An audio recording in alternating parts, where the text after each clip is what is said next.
Hello everyone, मैं आशा शर्मा। तो कैसे हैं आप लोग? होपफुली आप सब लोग अच्छे होंगे। तो ये एक मैंने दिवाली डेकोरेशन की चीज़ मंगाई थी, जो कि मैं उस समय शेयर नहीं कर पाई थी। मैं अब शेयर कर रही हूँ आप लोगों के साथ। तो लेट्स ओपन दिस फर्स्ट।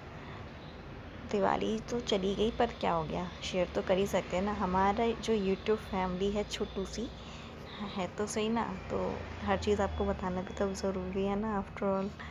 तो ये मैंने मीशो से ऑर्डर करा था। इस बार मैंने मीशो से बहुत सारे डेकोरेटिव आइटम ऑर्डर करे थे। तो ये वाले तो बहुत ही सुंदर आया था, शुभ एंड लाभ का सेट। तो ये मैंने अपने मंदिर के लिए ऑर्डर किया था। इसे मंदिर सजाते हैं ना, तो उसके लिए ऑर्डर किया था। तो इसका जो बेस आया था वो वुड का आया था। और लुक एट दिस कलर्स, कितना ब्यूटीफुल लग रहा है यार, कितना ब्यूटीफुल लग रहा है। अगर आपको वीडियो अच्छा लगा हो, आपको मेरा ये आइटम अच्छा लगा हो, तो प्लीज़ लाइक और सब्सक्राइब कर दो। Bye bye.